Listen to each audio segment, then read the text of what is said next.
С давних пор животные и человек живут рядом. Так было всегда, и мы думали, что так будет всегда.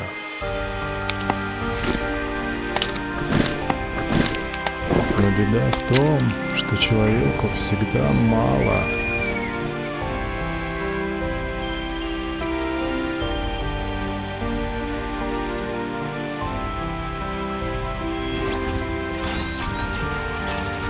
И вот теперь он пришел на нашу землю.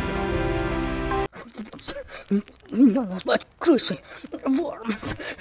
Да я не крыса, не вор! Это ты пришел на мою землю, ворюга! Тише, тише, Дадош. Дети уже спят, а вы кричите.